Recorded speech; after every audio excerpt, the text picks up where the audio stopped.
Сәлем достар, қалайсыздар? Бүгін сіздермен жалпы Жапония туралы ақпаратты айтуды ары қарай жалғастыратын боламыз. Бүгін жалпы сіздермен мынандай бір қызықты тақырыппен бөліскім келіп тұр. Яғни ол неге жапондықтардың өмірі ұзақ болады? Сол тақырып туралы айтқым келіп тұр.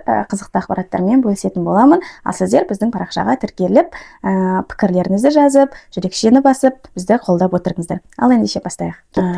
Жалпы біз дүние жүзі бойынша жапон халқының орташа жасы 80-90 жас екенін білеміз, иә.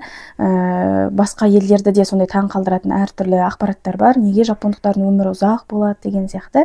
Бүгін міне сіздермен осындай тақырыпта әңгіме қозғағым келіп тұр.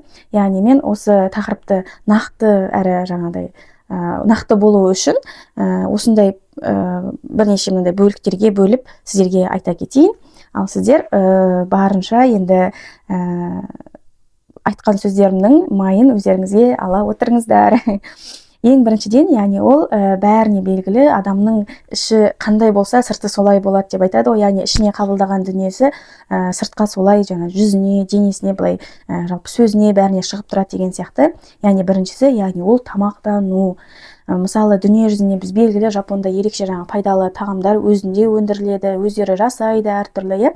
Мысалы, тамақтарында көбінесе балық болады. Ол балықты білеміз, иә, құрамында балық майы, DHA болады. Ол сәйкесінше адамның миына, жүрегіне, ең бастысы миына жақсы әсер ететіндігін білеміз ғой, көзіне деген сияқты. Тофу бар, әртүрлі жеміс жидектер бар, көкөністер бар, түрлері өте көп. Шынымды айтсам, мен Қазақстаннан келген кезде расымен де осындай көкөністің түрі бола ма деген сияқты менде сұрақтар пайда болған болатын. Себебі түрі өте көп, бәрі де Жапонда өндірілген деген сияқты. Одан бөлек, мысалы, тәттілерінің өздерінде құрамында тәттісі аз болады.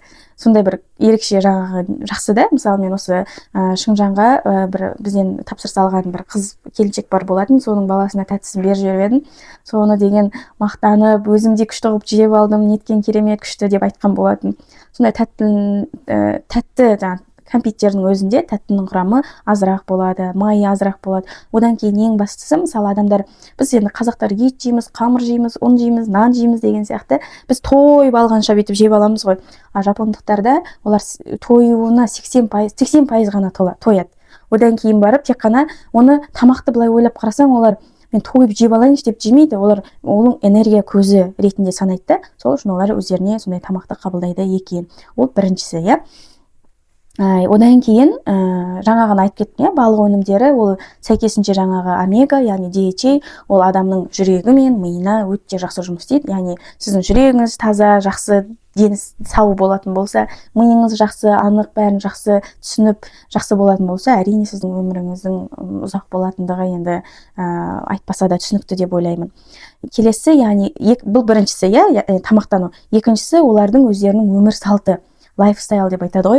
Ол деген сөз, мысалы, мен басқа да көп видеоларымда салып жүрген болатын, біз өзіміз де жайлап білмей соған кіріп кеттік та. Мысалы, бұл жақта ең негізгі қоғамдық көлік болып велосипед есептеледі. Мысалы, барлық жерге барсаңыздар, үлкен сауда орталықтарына баратын болсаңыздар, барлық жерде велосипедті паркинг қылатын, тоқтататын жерлер көп. Бәрінде бар десек те болады. Көшелерде де бар. Адамдардың кішкентайынан үлкеніне дейінгі адамдардың бәрі де велосипед айдайды, жаяу жүреді.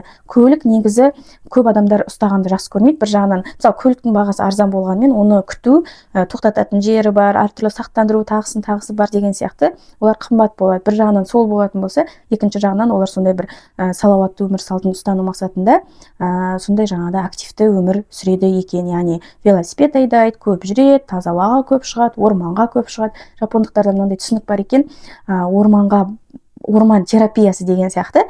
Яғни орманға барады, сол кезде миымыз тазарып, сөйтіп келеді деген түсінік бар екен. Тіпті оған арнайы мақалалар да бар екен, ең қызығы. Сол себепті сіздерге де солай барынша көп жаяу жүруді солай кеңес етемін. Бұл екіншісі. Үшіншісі, яғни ол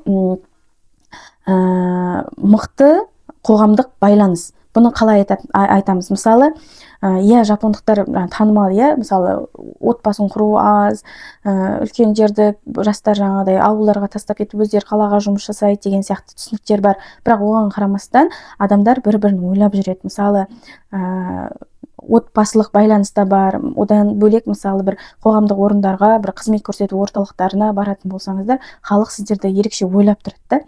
осы шаруа пайдам тисінші, көмегім тисінші, қандай жұмыспен келді барынша шешіп берейінші деген түсінік болады да.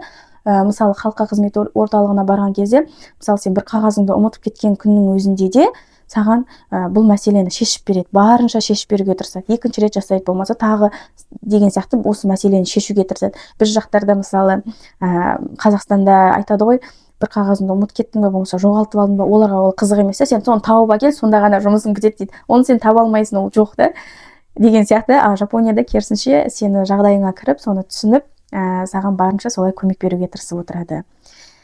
Бұл үшіншісі.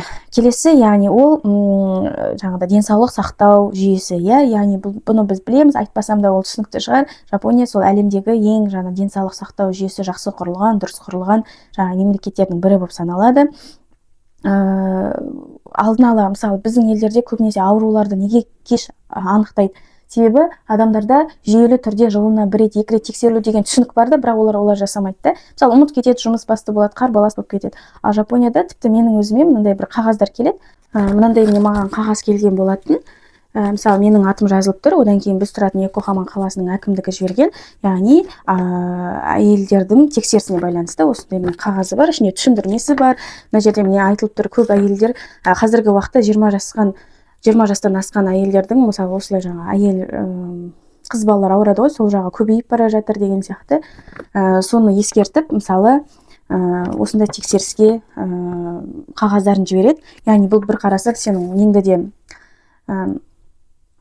есіңе салады ғой, мысалы қанша қарбалас болсаң да осы қағаз келсе, сен мысалы мен тексерілуім керек деген сияқты өйстіп тексерілесің. Міне осы сияқты еске салу қағаздар келіп тұрады. Бұны алған адамдар, мысалы бұның бір плюсы тағы да, әдетте Жапонда денсаулық сақтауы қымбат, енді оны мойындау керек.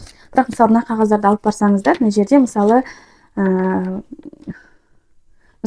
1360 йен, болмаса 2000 йенге тексерсең болады деген сияқты. Бұл шамамен Қытай ақшасымен алып қарайтын болсақ, бұл 100 юань, 75 юань, ал теңгемен алып қарасақ 6-7 мың теңге ғана. Осылай тексеріп алсаң болады да. Әдетте бұлар құны жоғары тұрады ғой. Сол сияқты мысалы осындай өздерінің плюстары бар денсаулық сақтау бойынша. Келесі, адамдардың ойы. Мысалы жаңа ғана айттым сіздерге, адамның іші қандай болады, соны сыртына да шығып тұрады деген сияқты.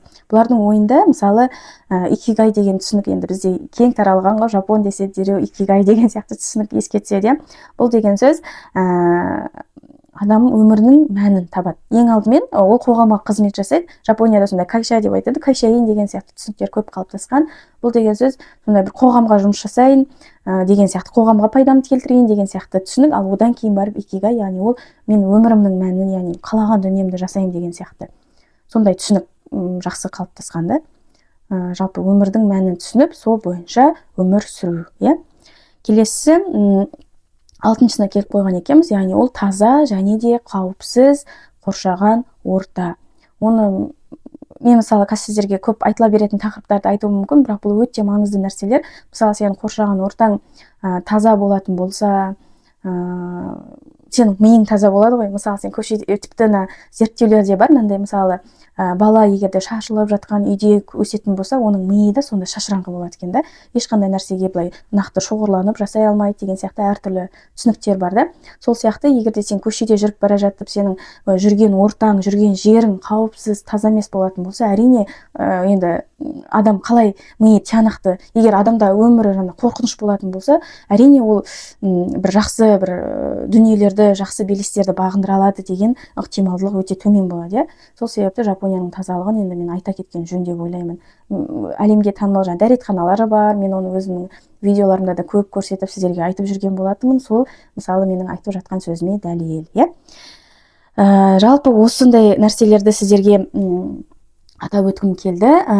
Негізі алып қосарым қазір есіме түсіп тұрған осы да, осы видеоға мынандай скрипт жазып жатқан кезде, бірақ негізі көп сияқты. Егерде сіздердің алып қосарларыңыз болса, астына пікір қалдырып, менің айтқанымды толықтырып, менің айтқаныммен келісесіздер ма, келіспесеңіздер де жаза кетіңіздер.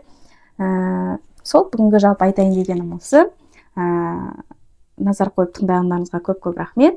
Біздің каналымызды, біздің жаңағыдай осындай аккаунтымызды қолдап, тіркеліп, жүрекше белгісін басып, бізді қолдап отырыңыздар. Көп рахмет. Сау саламатта болыңыздар.